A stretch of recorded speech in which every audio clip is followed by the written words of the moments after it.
हाँ, hello students, ये हमारा न्यूटन्स लॉ ऑफ मोशन का लेक्चर नंबर 8 है और इसमें हम स्यूडो फोर्स का डिस्कशन करेंगे, जो कि न्यूटन्स लॉ का एक कॉन्सेप्चुअल और इम्पॉर्टेंट टॉपिक है। तो आप ज़रा हेडिंग डालें स्यूडो फोर्स। हमने बोर्ड में लिख दिया है, देखिए। और इसकी थ्योरेटिकल पार्ट है, उसको पहले आप समझने की कोशिश करें कि यह है क्या। देखिए, जैसे ये कोई ब्लॉक है, ये फ्रेम है समझ लो, और इस फ्रेम में हमने एक थ्रेड से ये मास अटैच कर दिया। इसका मास mg है और ये फ्रेम रेस्ट में है। तो इसका अगर हम फ्री बॉडी डायग्राम बनाएंगे तो mg को डाउनवर्ड लगाएंगे और टेंशन T को अपवर्ड लगाएंगे, y डायरेक्शन में, रेस्ट में है। और आप यहाँ पर नोट करेंगे कि T = mg होगा। अगर यही फ्रेम जो है वो हम एक्सीलरेट करा दें राइट को, सेम फ्रेम है, ये हमने राइट को एक्सीलरेट करा दिया, इसमें एक्सीलरेशन a दे दिया, ठीक है। तो ये प्रैक्टिकल है कि ये जो थ्रेड है ये वाला, ये आपका जो है थोड़ा इधर इंक्लाइंड हो जाता है। इसमें थ्रेड में टेंशन यहाँ T हम दिखा दे रहे हैं और ये mg है। अब हम इसका फ्री बॉडी डायग्राम जो है वो अर्थ फ्रेम से बनाएंगे। FBD from earth frame.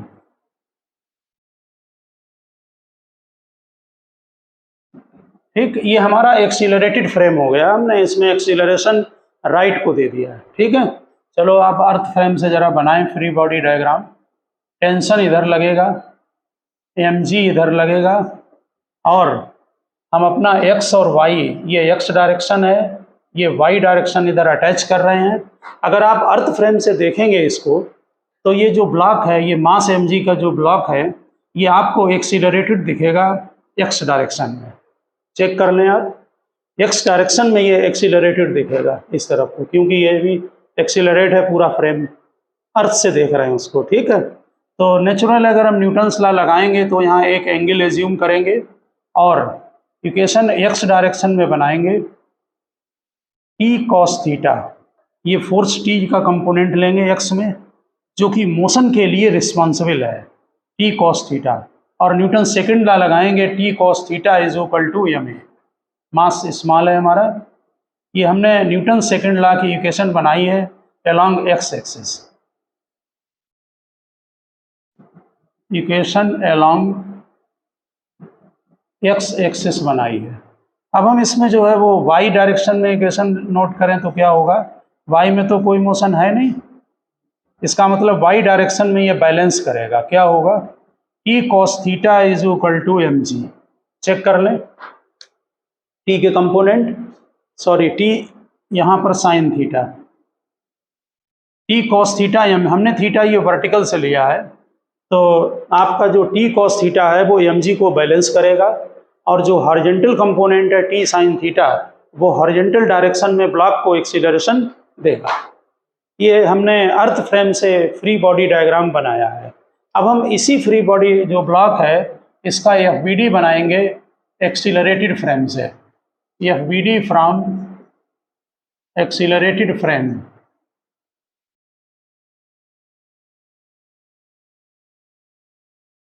ठीक है, तो अगर हम इससे फ्री बॉडी डायग्राम बनाते हैं, आप समझ रहे होंगे, अगर आप फ्रेम के अंदर हैं तो फिर आपको ये जो ब्लॉक है ये रेस्ट में दिखाई पड़ेगा, क्योंकि आप भी एक्सीलरेटेड होंगे इसी के साथ साथ।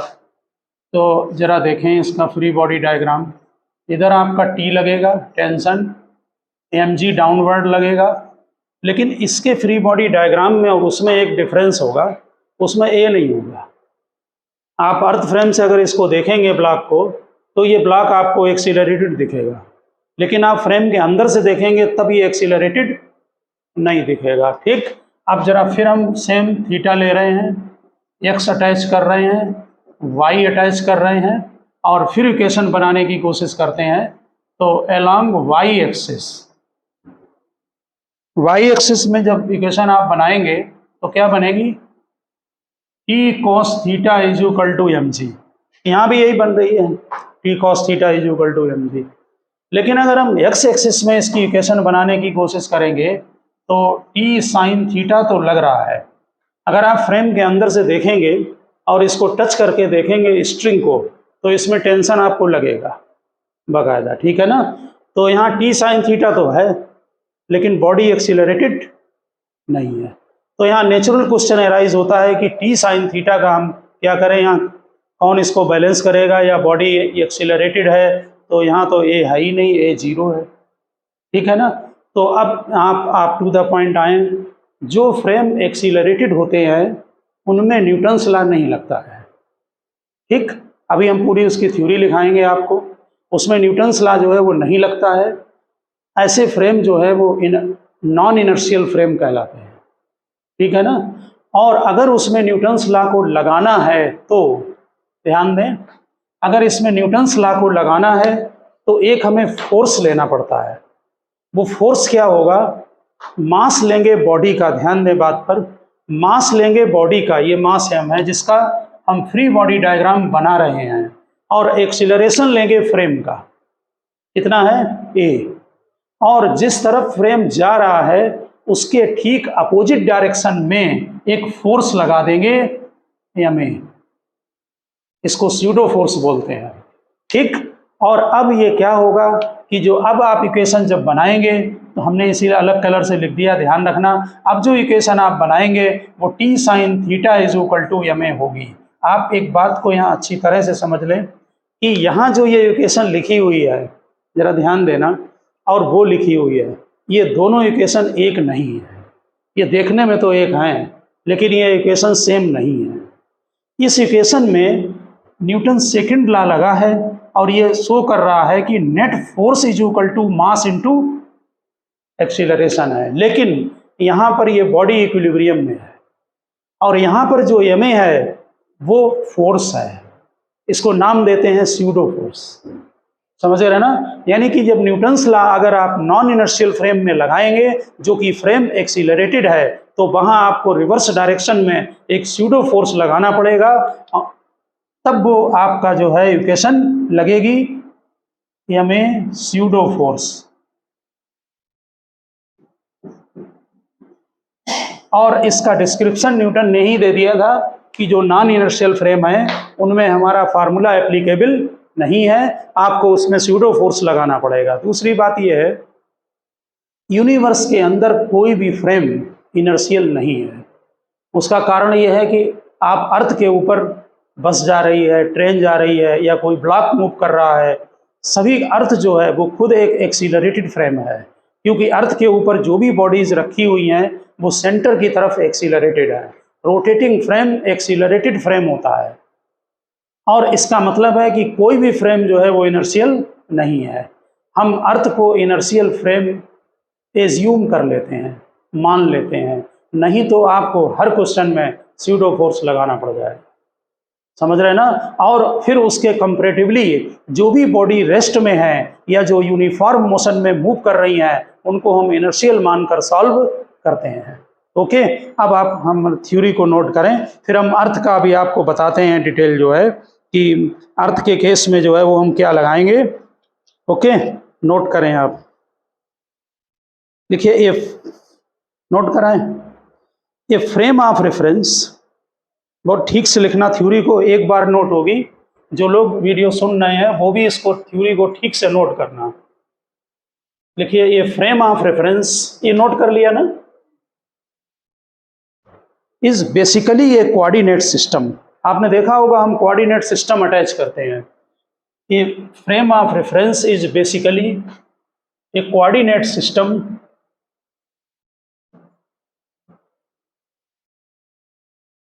in which motion of the object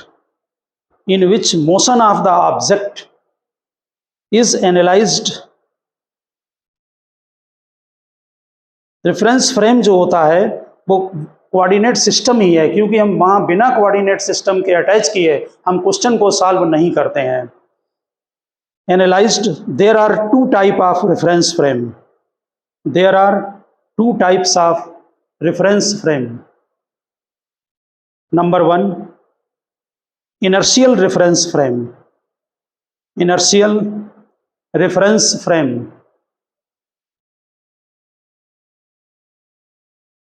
लिखिए frame of reference which are at rest, frame of reference which are at rest or moving with constant velocity, or moving with constant velocity, यानी हम inertial उनको कहेंगे जो rest में हो या जो कांस्टेंट वेलोसिटी से मूव कर रहे हो। उसका मीनिंग है कि स्पीड और डायरेक्शन दोनों कांस्टेंट। दूसरा लिखा है second, non inertial reference frame, non inertial reference frame.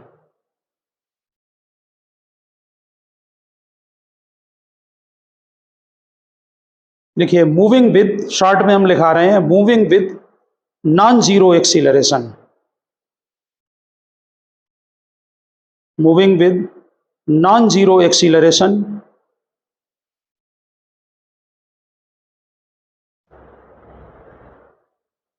is called non-inertial frame। if यह पूरा लिख देना, a frame of reference moving with non-zero acceleration is called non-inertial frame।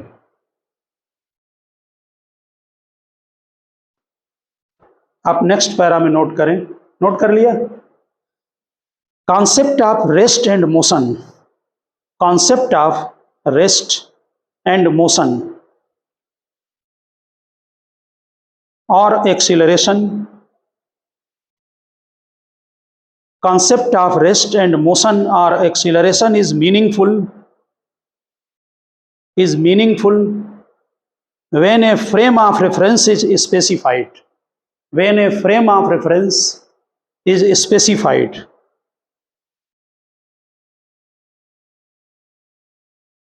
acceleration of the particle, acceleration of the particle is different, acceleration of the particle is different when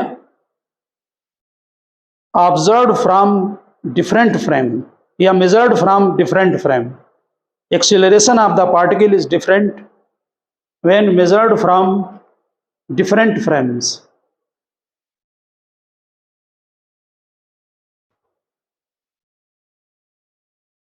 There are some frame of reference in which, there are some frame of reference in which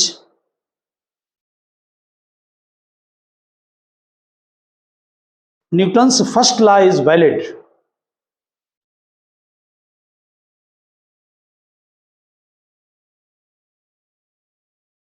it means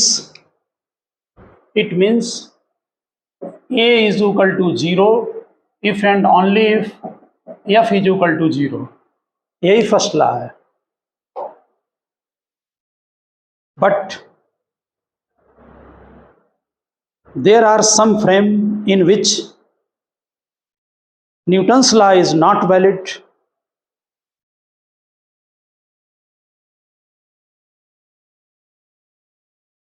you may find that even if sum of the forces is not zero, you may find that even if sum of the forces is not zero, comma लगा के लिखना, the acceleration is still zero, यानी force zero नहीं है तब भी acceleration zero है। जैसे अभी हमने देखा कि टी साइन थीटा फोर्स लग रहा है ब्लॉक पर लेकिन एक्सीलरेशन नहीं है वहां पर। और you may find that sum of the forces is zero, ये भी होता है कि सम ऑफ फोर्स जीरो होगा लेकिन तब भी बॉडी एक्सीलरेशन में है। You may find that sum of the forces is zero but particle is accelerated।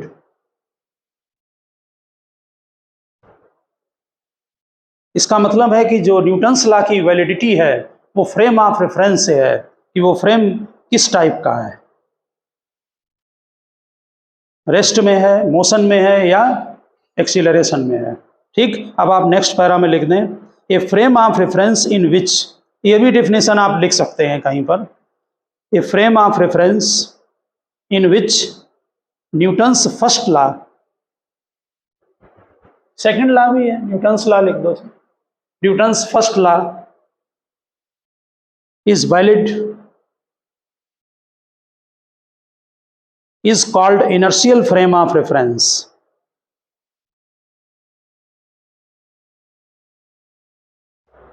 A frame in which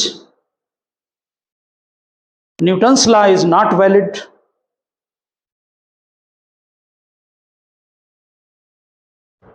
is called non-inertial frame of reference.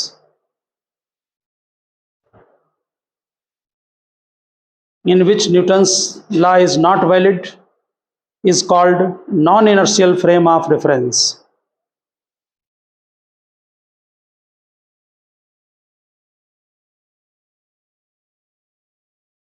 अब आप नेक्स्ट में लिखना, earth is not strictly N inertial frame, earth is not strictly N inertial frame, but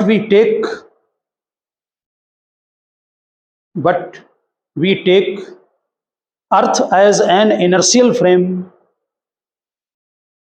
but we take earth as an inertial frame to a good approximation, to a good approximation. अब यहाँ पर आप समझने की कोशिश करें कि अर्थ जो है वो इनर्शियल क्यों नहीं है। देखिए, अर्थ एक्सीलरेटेड है क्योंकि अर्थ रोटेट हो रही है अपने एक्सिस के अबाउट। इसका मतलब है कि उसका जो एक्सीलरेशन है, कब आपको मालूम है कि सर्कुलर मोशन में अगर कोई भी बॉडी है उसमें सेंटर की तरफ एक्सीलरेशन जरूर होगा, यानी बॉडी सेंटर की तरफ एक्सीलरेटेड है। आगे सर्कुलर मोशन में हम पढ़ेंगे, इसको हम सेंट्रीपिटल एक्सीलरेशन, रेडियल एक्सीलरेशन या नॉर्मल एक्सीलरेशन बोलते हैं, और इसकी जो वैल्यू है वो v²/r होती है, जो r यहाँ अर्थ की रेडियस है और v यहाँ पर इसकी स्पीड है। फार्मूला आगे है सर्कुलर मोशन में। तो इसका मतलब है कि अर्थ के ऊपर अगर कोई भी ब्लॉक रखा हुआ है और इसका हम फ्री बॉडी डायग्राम बनाते हैं तो नॉर्मल अपवर्ड होगा, mg डाउनवर्ड होगा, और बॉडी सेंटर की तरफ रेडियल एक्सीलरेशन से एक्सीलरेटेड है। हमने ये जब नॉर्मल फोर्स आपको कराया था उस समय इस बात का डिस्कशन किया था कि नॉर्मल एग्जैक्टली mg के इक्वल नहीं है, और उसका कॉज आगे बताएंगे, उसका रीज़न यही है। तो अगर हम इस ब्लॉक का न्यूटन्स लॉ में इक्वेशन बनाते हैं तो mg - m = ma होगा। इसका मतलब है कि mg - n = mv²/r होगा। तो नॉर्मल हो जाएगा mg - mv²/r। यहाँ पर जो v²/r है उसको हम अपनी थ्योरी में निगलेक्ट कर देते हैं, नियरली 0 ले लेते हैं। इसकी वैल्यू भी काफ़ी कम आती है क्योंकि अर्थ की रेडियस बहुत ज़्यादा है। mv²/r को नियरली 0 ले लेते हैं, तब हम एज्यूम कर लेते हैं कि नॉर्मल mg के इक्वल होगा।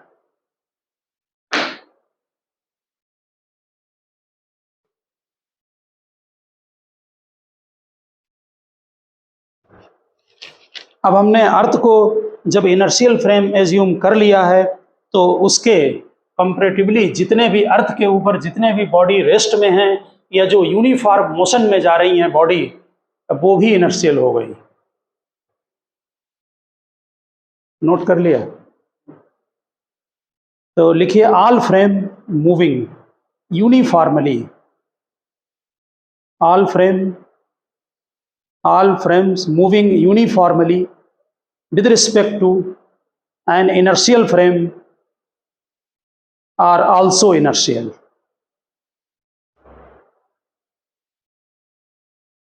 तो ट्रेन अगर मूव कर रही है यूनिफॉर्म वेलोसिटी से, एरोप्लेन मूव कर रहा है यूनिफॉर्म वेलोसिटी से, तो हम उसको इनर्शियल मान लेंगे, और अगर नॉन यूनिफॉर्म से है तो उसे हम नॉन इनर्शियल मान लेते हैं। ठीक है ना, अर्थ को लेकर। अब यहाँ पर आपको हम जो लिफ्ट के केस हमने करे थे इसके हम एग्जाम्पल आपको दिखाएंगे कि स्यूडो फोर्स को हम कैसे लगाते हैं। तो पहले यहाँ पर हेडिंग डालें Newton's law for non inertial frame, Newton's law for non inertial frame. Theory में अभी आप समझ गए होंगे कि हमने एग्जाम्पल में आपको बता दिया कि रिवर्स डायरेक्शन में फ्री बॉडी डायग्राम बनाते समय हम एक स्यूडो फोर्स लगाते हैं। लिखिए in order to apply Newton's law, in order to apply Newton's law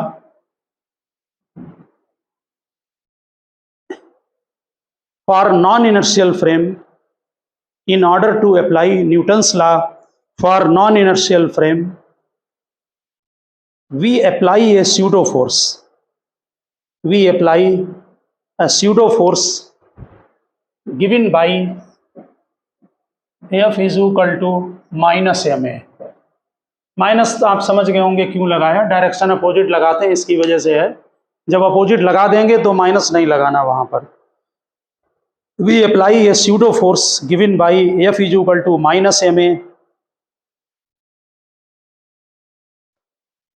m mass of the particle and a acceleration of the frame, m mass of the particle and a acceleration of the frame. Magnitude में हम सीधे ma लगाएंगे। लिखिए pseudo force is always directed, pseudo force is always directed opposite to the, pseudo force is always directed opposite to the direction of acceleration of frame, pseudo force is always directed opposite to the direction of acceleration of frame. It is an imaginary force. Theory में इसको जो है वो hypothetical imaginary लेते हैं, लेकिन अब कभी आप अगर फील करेंगे तो स्यूडो फोर्स एक्चुअल में लगता है। It is an imaginary force, there is no action reaction for it, यानी कि यहाँ न्यूटन थर्ड लॉ का वो नहीं लेंगे, there is no action reaction for it. अब आप एग्जाम्पल नीचे नोट करें। एग्जाम्पल देखिए, ये हमारी एक लिफ्ट है जो कि आप पहले भी ये कर चुके हैं केस को। इसी को हम अब नॉन इनर्शियल से लेंगे। ये अपवर्ड एक्सीलरेटेड है। हमने लिफ्ट में बता दिया था अपवर्ड एक्सीलरेशन का ये मीनिंग नहीं है कि लिफ्ट ऊपर ही जा रही हो सकता है कि लिफ्ट नीचे जा रही हो, ब्रेक लगा दें तो एक्सीलरेशन अपवर्ड लेंगे। इसमें ये ब्लॉक रखा हुआ है, ये लिफ्ट है आपकी, ये ब्लॉक स्मॉल m मास का है। इसका हम फ्री बॉडी डायग्राम अर्थ फ्रेम से तो आप कर चुके हैं, इसका यह BD हम लिफ्ट फ्रेम से बनाएंगे। ठीक, तो free body diagram from lift frame. तो जब लिफ्ट फ्रेम से फ्री बॉडी डायग्राम बनाएंगे तो नॉर्मल अपवर्ड आएगा, mg डाउनवर्ड आएगा। ठीक, और लिफ्ट फ्रेम से बॉडी कैसी दिखेगी, रेस्ट में। ठीक है ना। तो फिर यहाँ पर क्या करेंगे, ये लिफ्ट किधर जा रही है, अपवर्ड, तो स्यूडो फोर्स किधर लगाएं, नीचे डाउनवर्ड। तो यहाँ पर एक स्यूडो फोर्स लगाएंगे ma, और अब इसकी इक्वेशन लिखेंगे। कोई मोशन नहीं है, इक्वेशन y डायरेक्शन में, तो normal n is equal to, equation एक जैसी बनती हैं लेकिन फर्क है कि ये फोर्स है स्यूडो, ये न्यूटन्स लॉ नहीं है, ma फोर्स है, इसे स्यूडो फोर्स बोलते हैं। ये लिफ्ट गोइंग अपवर्ड था या एक्सीलरेटेड अपवर्ड बोलेंगे। और एक और एग्जांपल ले रहे हैं, लिफ्ट एक्सीलरेटेड डाउनवर्ड।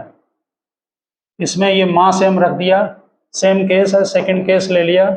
इसका जब हम फ्री बॉडी डायग्राम बनाएंगे लिफ्ट फ्रेम से, लिख देना FBD from lift frame, FBD from lift frame. तो नॉर्मल अपवर्ड होगा और mg डाउनवर्ड लगेगा। अब ये डाउनवर्ड आ रहा है इसलिए स्यूडो फोर्स अपवर्ड, तो n plus ma is equal to mg, तो normal is equal to mg minus ma। Check कर लें, हमने ये डाउनवर्ड लिफ्ट जा रही थी। सभी केस बनाए जा सकते हैं जो भी एक्सीलरेटिव फ्रेम हैं उनके लिए। और ध्यान रखना कि टिपिकल कोई भी न्यूमेरिकल दोनों से सॉल्व होता है, ठीक है ना। आप विद रिस्पेक्ट टू फ्रेम भी कर सकते हैं और विद रिस्पेक्ट टू अर्थ भी कर सकते हैं, लेकिन स्यूडो फोर्स आपको नॉन इनर्शियल फ्रेम से अगर सॉल्व करना है तो फिर उसको लगाना पड़ेगा। समझ गए ना बात। तो यहाँ पर आप समझ गए होंगे, हम लिफ्ट के केस में ऑलरेडी इसको कर चुके हैं। एक यहाँ पर हम और एग्जाम्पल लेना चाहेंगे।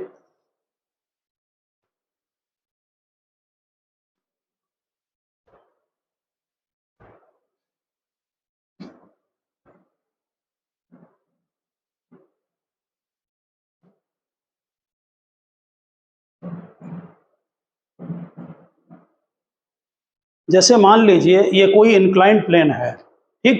अभी यहाँ फ्रिक्शन नहीं आया, ध्यान रखना, और ये ब्लॉक रखा हुआ है, ठीक। इसमें फोर्स आपको मालूम है कि डाउनवर्ड कितना लगेगा, mg साइन थीटा, ठीक है। ये mg साइन थीटा फोर्स इसको जरूर मोशन कराएगा। यहाँ ये इसलिए नहीं आ रहा है क्योंकि यहाँ फ्रिक्शन प्रैक्टिकली है। अगर ये फ्रिक्शन लेस होगा, इसमें downward force mg sine theta इसका मोशन करा देगा। अगर इसको यहाँ रोकना है तो बताएं जरा, इस फ्रेम को हम किधर एक्सीलरेट कराएं, लेफ्ट इधर कि इस तरफ कराएं।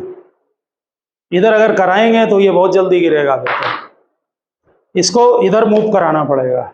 आप अभी डायग्राम से समझ जाएंगे। देखिए ये हमारा इंक्लाइंड प्लेन है और इसमें ये कोई ब्लॉक रखा हुआ है।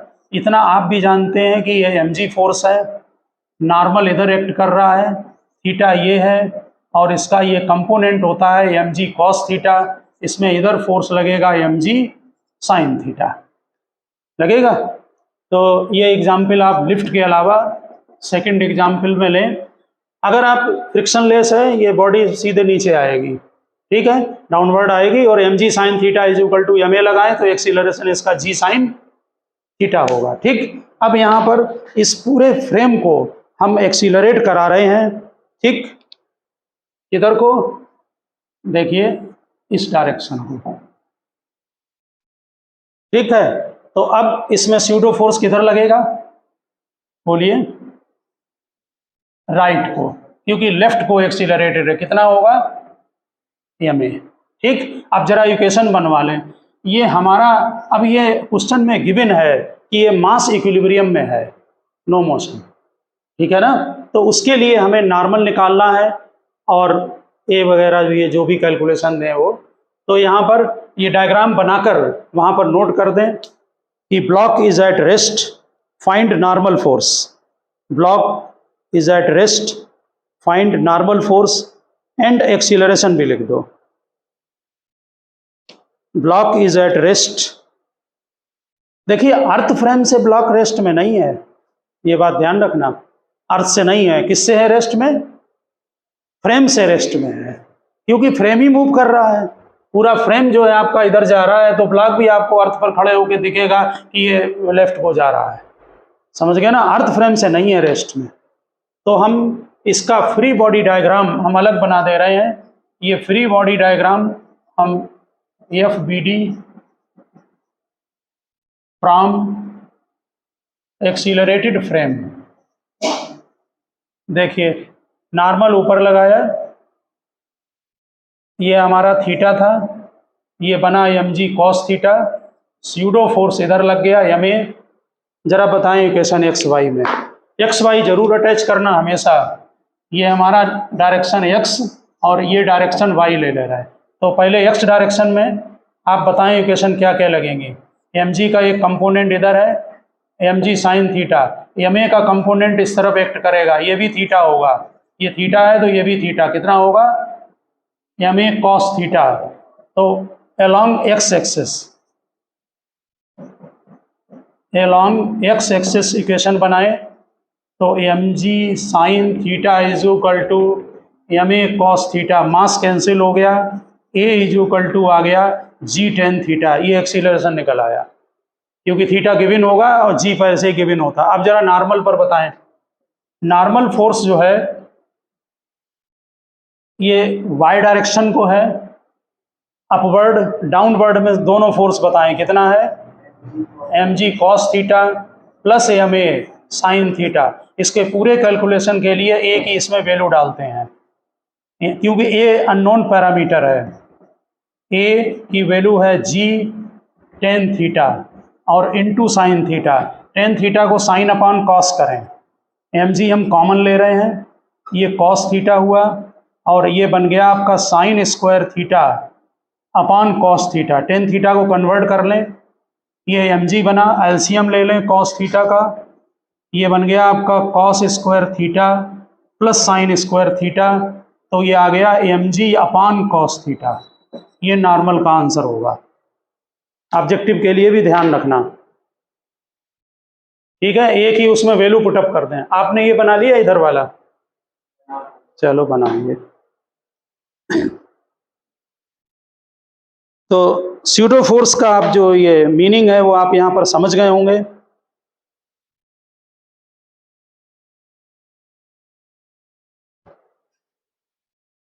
कि कोई भी जो नॉन इनर्शियल फ्रेम होगा उसमें आपको जरूर जो है वो स्यूडो फोर्स लगाना पड़ेगा। जिस डायरेक्शन में बॉडी एक्सीलरेटेड है उसके अपोजिट डायरेक्शन में स्यूडो फोर्स लगेगा।